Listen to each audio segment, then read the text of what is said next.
Welcome to another edition of One-on-One with Mitch Lafon. Joining me this week, Canadian artist ALAN FREW from the band Glass Tiger. We talk about his new solo album, 80 to 90 Rewind, covering some of his favorite songs from yesteryear. We also talk about his recent medical emergency. He had a stroke, and what does that mean for his career? Can he record again? Can he tour? So on and so forth. Without further ado, here is the one, the only, ALAN FREW. We are speaking with Canadian singer ALAN FREW of Glass Tiger. New album is out. It's called 80 to 90 Rewind. ALAN, pleasure to talk to you as always. And I actually bought the album from. Not a boy. Yeah, that's the way you have to support your artists. I really have a hard time with fans who think that you can get everything for free and then expect it to still be there in 5 years. You know. You could teach that to my brother-in-law. He would always go, "Hey, you got a new book out. When am I getting one?" Yeah, exactly. And yet my dad, my old dad, man, he never took any freebies. He went to HMV and Sam the Record Man's at the time and always bought. Yeah, you know, it's the way you got to do it. There's a band actually that I helped get an album together. It's coming out in 2016, and the artist said, "Well, of course we'll give you one." And I said, "Okay, fine, I'll take that one, but I'm still going to go buy it because I want that thrill. I want that moment of well, in fact, it's not walking into a store now; it's clicking on Amazon, but still." Right. I haven't done it yet. Believe me, I'll go in an HMV and I'll buy a copy myself of my own album. Yeah, there's a great feeling for it. So let's talk about this album.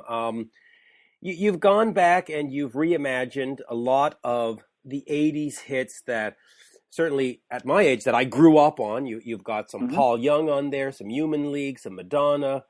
But what else we've got? Missing You.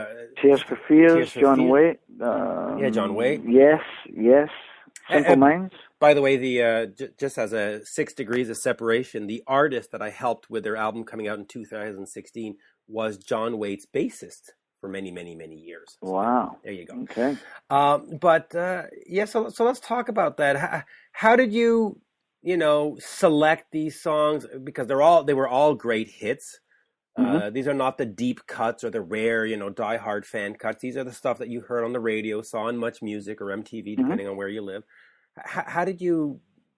Well, decide? we kind of, my manager and I knew that whatever songs we selected, we wanted them to be, the cream of the crop. And there's more, obviously, but you can only do 12. So the cream of the crop and songs that kind of transcended generations and that one way or another, a wide range of ages would know them. Some of them, from the Much Music days, some from the John Hughes movies, Ferris Bueller's Day Off, all that kind of vibe. And so we kind of started with a whole lot of songs up on a computer screen. And then it gets a little easy. It's easy at the beginning because, there's junk in there, so you weed all that out. And then you weed out the ones that, hey, they were good songs, they were big hits, but it just wouldn't make any sense, i.e. sort of ALAN FREW sings, like a virgin by Madonna. Right. Don't think that's happening. So you weed all that out. And before you know it, you're looking at about, 50 or 60 songs. And now it starts getting a little tougher.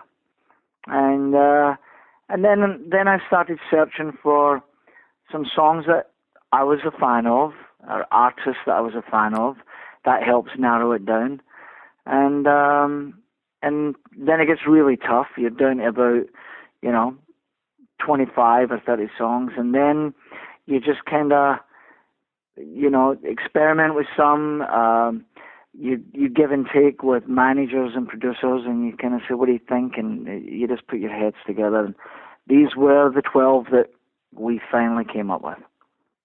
Yeah, and they sound great. Now, you are obviously from Scotland. You've got the whole UK connection. A lot of the artists you've chosen have a UK connection, whether it's Paul Young or Thompson Twins or John Waite.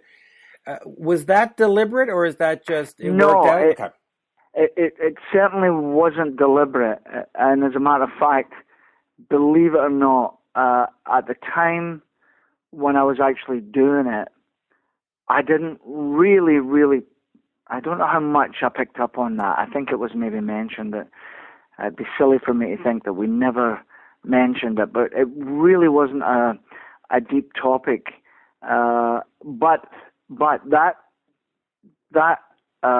being taken into consideration, the fact that I am UK, I gravitate. I mean, even back in the good old days when we became a band at first, and you had to play covers in the bars. It was just a normal selection for me to say, oh, let's do the Police, or let's do U2, or let's do Duran Duran, and it was just all UK stuff. So I guess maybe I'm subconsciously, sort of pulled towards that, not really giving it a whole lot of thought, but it just kind of happens. There's probably an American sound in some of the songs that maybe I just don't get as attracted to, or conversely, there's a kind of UK sound in those voices that I am attracted to. Yeah, I'm just looking at the lineup here. Other than the Madonna and the Cyndi Lauper, which is interesting, the American artist, you chose a female American artist, but listen, it's a great sounding thing. Now, Rod Stewart had his sort of Rod Stewart songbook, and then it became Songbook 2 and Songbook 3 and Songbook 4. You've done great versions of these. Is this something where you think there might be a Rewind 290 Part 2 and Part 3? Oh, absolutely. I Okay. mean, it's something I would love to, it's a tough environment out there, selling CDs and radio and all that stuff. But the great thing for me was that, I'm not bound by that. My life won't change that much if I'm not being heard on the radio with the new stuff. And so I would love to tackle Volume 2 and 3 and 4 and make it, like a sort of vintage package over the next 45 years. So it's definitely in the forefront of my thinking, and I'll just be happy if the CD, becomes popular enough that people want to come see me. That's the big thing for me. I like to come out and play the clubs and the casinos and the small theaters and whatnot. If people are packing them in, and then I'll know that it's valid, and I'll do 2 and 3 and 4. Yeah, I certainly look forward to that. Now, the last time I saw you perform, it was in Cornwall, Ontario, Canada, and during the Glass Tiger set, you snuck in some Van Halen in there. Yeah, it was Panama, I believe you snuck in. Yeah, a little bit of Panama. It's screwing around with Don't Forget Me when I'm gone, yeah. Is that something that you would consider, though, is all jokes aside, on a Volume 2 or 3, is getting into some of those bigger sort of hair, like doing a cover of a Motley Crue song or a Def Leppard? Possibly. Okay. Possibly, yeah.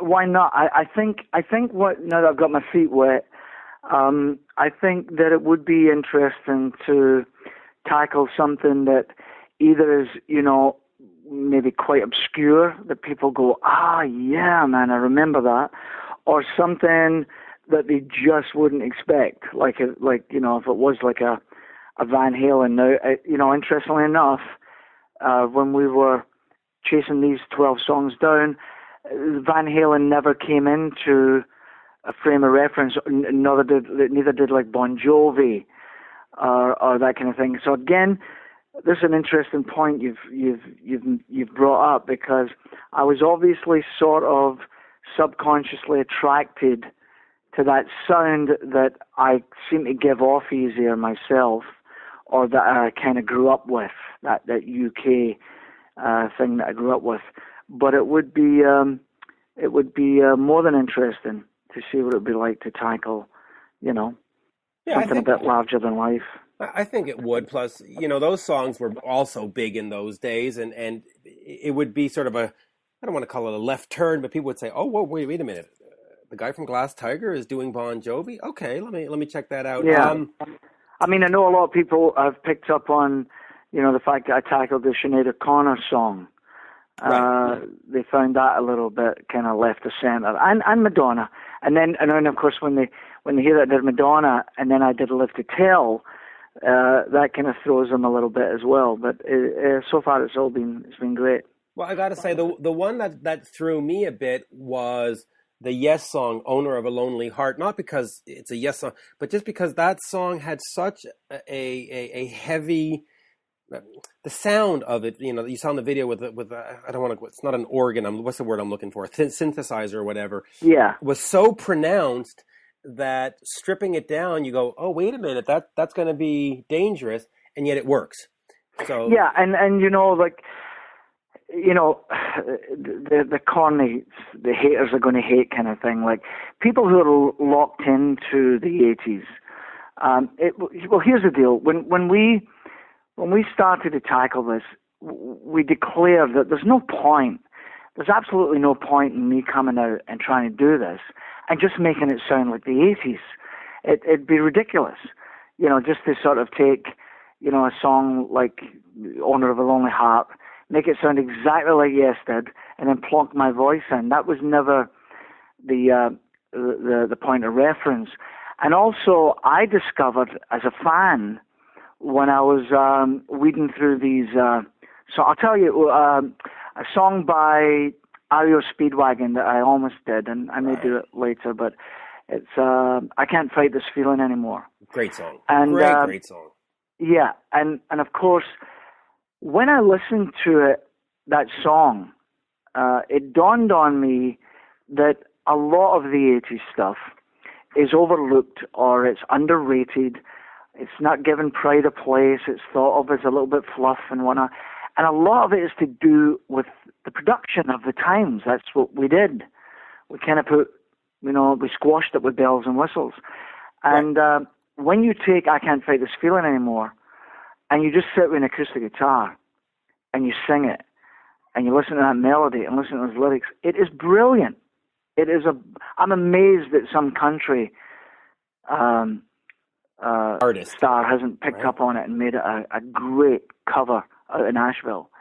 And so we decided that, live by the sword, die by the sword. We were going to take these songs and we were going to make it completely about the melody and the lyric and the voice. And that the music was just going to be there strictly as a foundation to hold up the house. And the house was the voice.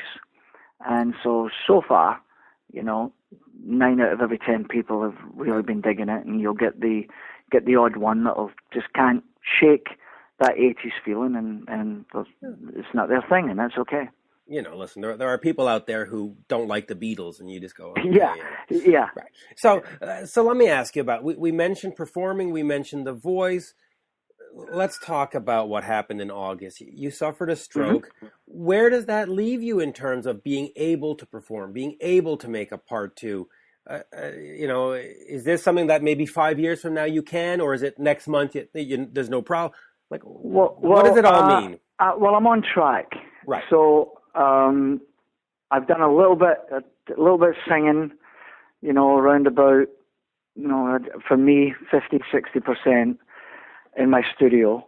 And then the other day, for the very first time, I got surrounded by live musicians, as you would do if you were walking out on a stage. And I auditioned and rehearsed new players, and I got to sing. And you can hear it. Right. Ironically, this CD has really set the bar. I mean, don't get me wrong. I listened to it not long after my stroke, and it's like I'm listening to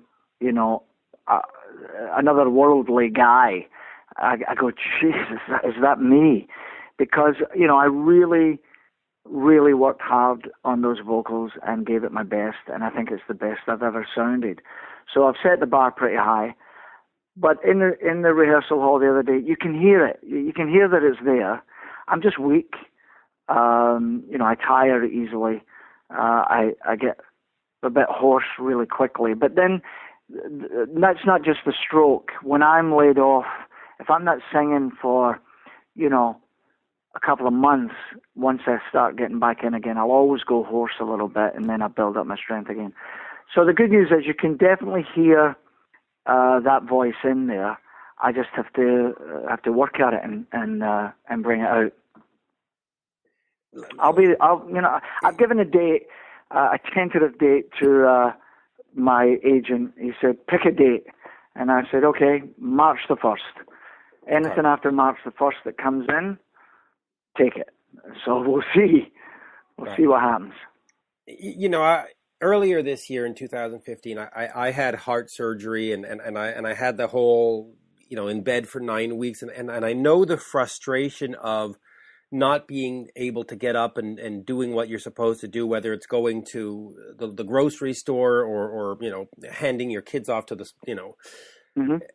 How much of that is your reality? Is there a great frustration that, Well, the good news for me would be that my normal lifestyle, right, is not one of having to, get behind the wheel of a truck or, go in and operate on a patient or whatever.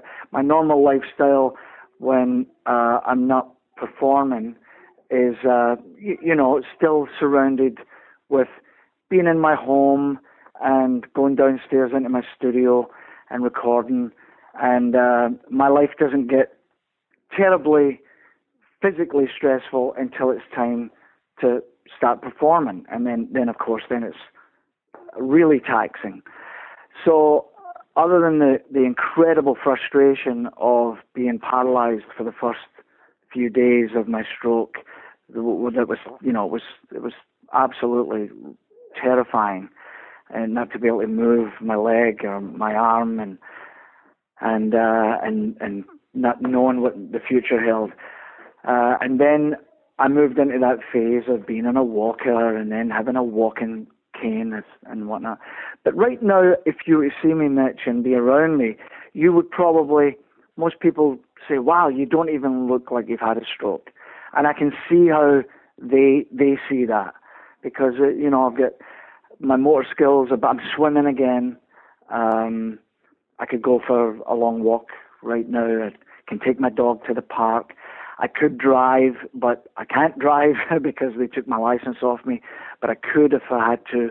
So now I'm just dealing with the sort of internal things that happen to you, like, right, your brain is affected, so you're wondering, is it going to happen again? Oh, can I go for those big notes? Am I going to have a stroke if I go for those big notes? The fine motor skills of inside my arm and my leg, I can feel it. I know that they're not quite 100% yet. If I try to tap my toes, like if keep time, or if I try to strum my guitar, I know that it's not there yet. But it's like anything else, as you probably did with your heart surgery. You look around you and you realize the people that are worse off than you are. Some people are dead from these things. Some people are just completely devastated by them.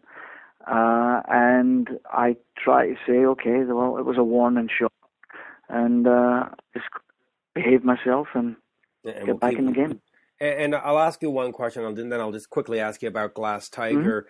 Mm-hmm. You told your manager March 1st, start, accept dates. Does your doctor feel the same way, though, that when you go see him? Does he say, whoa, slow down there, buckaroo? Well, I had my stroke in August. Right. And they were saying, a good 3 months of nothing, which is sort of where I'm at right now. And I'll certainly run it past them.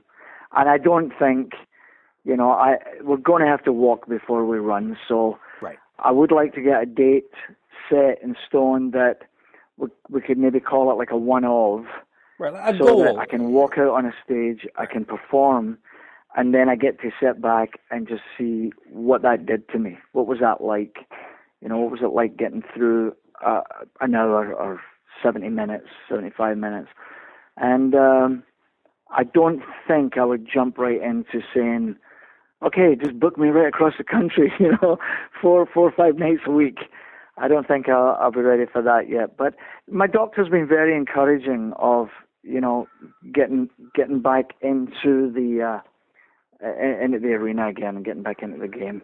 Right. Well, good. So, and it's nice. And again, I'll relate it to the heart surgery. It's nice when you have a goal and you have something to work towards. Because when you're just sitting there staring at the wall, going, yes, and right.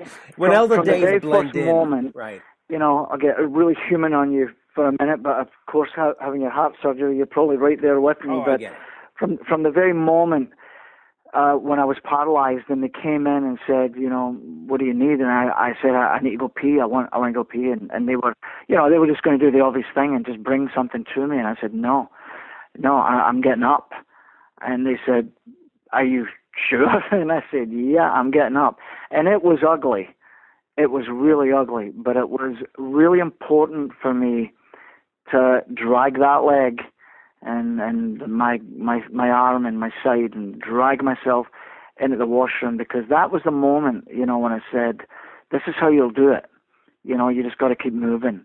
And they encouraged me. The doctors came in and said, yeah, if you think you can move it, you move it and you get going. So, we've had the conversations. I don't think I had a stroke because I was hitting high notes in a song. I had a stroke because my cholesterol and my blood pressure were high, and that combination is deadly, and I think that's what it was. Right. And by the way, in terms of the heart surgery, I fully understand that story, because they did something called an ablation. So they actually go in through the right leg through a vein. So coming out of surgery, the whole leg was bandaged and stuff. And they said, I said the same thing. I got to go to the bathroom. And they said, don't worry. And I went, no. I'm getting up and I'm going. And I get that. It's so important. Yeah. It's so important. And as a matter of fact, it gives you a normalcy. It brings back the normalcy of, hey, and sadly, it's symbolic. Some people don't do that. And, I've witnessed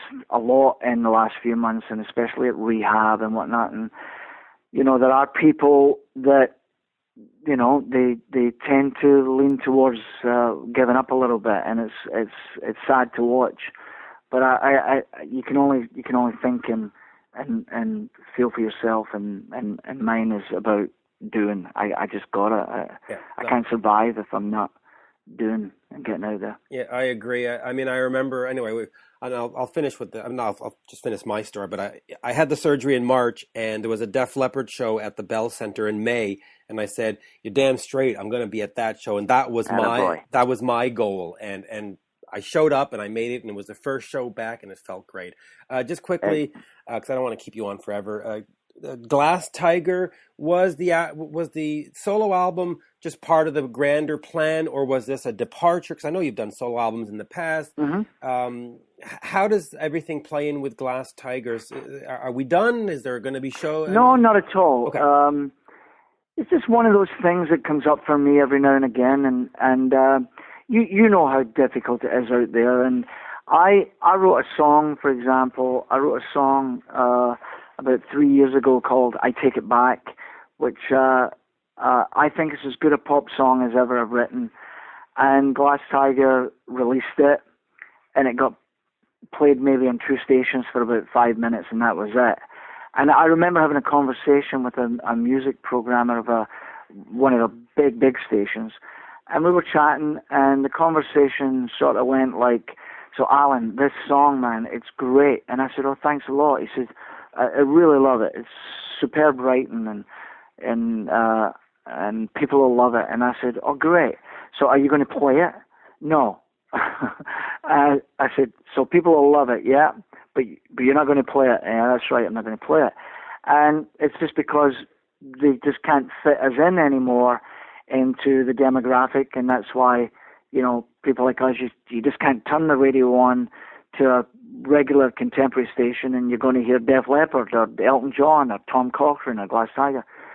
So knowing that, I just wanted to take a challenge on that really had nothing to do with, it's more a lifestyle. That's a good way of putting it. It's more a lifestyle. It's like a time and place that I happen to think, I think the 80s are poised to sort of be the next sort of classic decade that people will really look back on it. Like, I mean, I remember when I was a kid and my brother, who was 13 years older than me, and he was a product of, you know, Elvis Presley and the Big Bopper and Gene Vincent and whatnot. I mean, these guys thought that the 60s were just going to be pop, fluff, boom, gone. And of course, you know, we all know what they became. And I really do believe that the 80s are poised to sort of truly be recognized as somewhat, if not already, very soon, as a sort of classic time in music. And I just felt that it's a really believable and a really mature way for me to experiment with something outside of Glass Tiger, as opposed to going, all right, I'll go write a bunch of songs and I'll do a solo CD and I'll put that out there for what? You know, for a few diehard fans and for radio to give me such a hard time that they're just going to turn their back on it. Well, no, I'd rather do something a little bit more. On the one hand, it's a bit ballsy, taking these particular songs like Peter Gabriel and Madonna and Simple Minds. It's a bit ballsy, but these songs are so beloved that they're already a calling card. It's a little. I believe that, you know, any success now for anybody in anything, because we're so saturated in life, it has to be a little remarkable. There's a thing called the purple cow theory that I'd love to talk to you about in another day, but yeah, basically it just sort of says that whatever you're doing has to be a little remarkable, at least a little remarkable, to give yourself a fighting chance. And so the idea that here's this guy that a lot of people know, they know my voice, and you know, I'm recognized as part of their 80s thing. And all of a sudden, I take on Peter Gabriel, or I take on Madonna, I take on Simple Minds. And that is enough to at least make people go, are you kidding? Oh, well, I have to check that out. Now, what they think of it after the fact is up to them. But at least it's a little more remarkable than if I write you another, I Take It Back, and only a few diehards get to hear it. Yeah, you know, and in terms of the 80s being recognized, if you look at concert ticket sales over the last 5 years, it's the 80s acts that keep dominating. It's U2, it's Bruce Springsteen, it's Madonna, you know, for better or for worse, it's Bon Jovi, it's Def Leppard. The 80s are doing very well ticket-wise. And talking about that song, it reminds me a little bit of the Harry Hess and Harem Scarum, who put out a song a few years ago that was great. Radio loved it. Q107 in Toronto thought it was fantastic. And they said, we can't play it because it's Harem Scarum.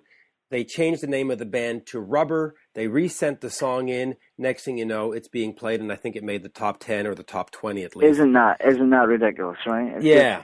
Just, you know, so they renamed the band. I remember when the tide was shifting back when I was doing solo stuff, and I got, you know, I kind of faced that I was in my early, I think I was 40, and we sent sort of cassette tapes still of me singing Healing Hands, my song Healing Hands, and it was getting turned down for that reason that you know, guy's 40s, Glass Tiger, and so we took my name off it.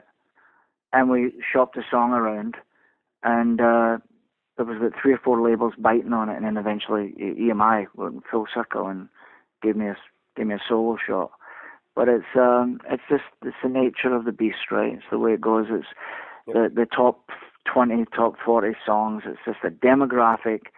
It's a little, you know, cookie cutter place, and if Bryan Adams releases something tomorrow, it's extremely difficult for Bryan to crack through that, or Glass Tiger, or Burton Cummins, or any of these great acts. It's unfortunately the nature of the beast, but at least now with the internet and Twitter and all this, you certainly have some direct access and can sort of put your hand up and say, I'm over here. I'm told there's some 5,000 playlists in North America playing these classic 80s songs. So, hopefully it'll just start to leak its way in to the mainstream of that genre. And, for example, I did an interview with a radio station in Chicago, right out of the blue. Guy says, man, I couldn't believe it. Someone played me a cut, and I had no idea it was the guy from Glass Tiger that had done it, and now I'm all over it. So that's what I'm hoping happens. It'll be a slow process, but that's the other beauty of this. This CD is more like when I did my book. These songs were hits 30 years ago. They'll be hits 30 years from now. So there's not the same frantic rush when you do your own CD and you get this little window and you get your single on the radio and you try to get all your pals to call in and see if you can get it up the charts, and it doesn't have that kind of timeline. I'll still be talking about this CD with you, 6 months from now. We'll still be chatting somehow, and it'll be as meaningful 6 months from now as it was today, because the songs are timeless. Oh, absolutely agree. Alan, always a pleasure. I know I said we'd do 15 minutes. We've done half an hour, so thank you. That's all right, Mitch. It's always a pleasure talking to you, mate. Absolutely, and I very much look forward to seeing you on the road again soon. It was a great show in Cornwall, Ontario, and of course we need more Van Halen thrown into the set. That's well, you might not get Van Halen, but I'd certainly in the first batch. But I'd be really pleased if you would come out and see me the first time I get the chance to perform this up your way. Absolutely, definitely. It's a. I don't want to say it's a date, but what do you want to say? I'm circling it in my calendar. That's a better way to put it. That's good enough for me. There you go. Thank you, sir. All right, Mitch. All Cheers. the best, mate. Bye-bye. Bye-bye. And there you have it, folks. My interview with Canadian recording artist ALAN FREW from the band Glass Tiger. His new solo album is called 80 to 90 Rewind. Please do yourself a favor and check that out. And while you're checking things out, head over to Twitter and check me out at Mitch Lafon. Thank you for listening, and hey, bye for now.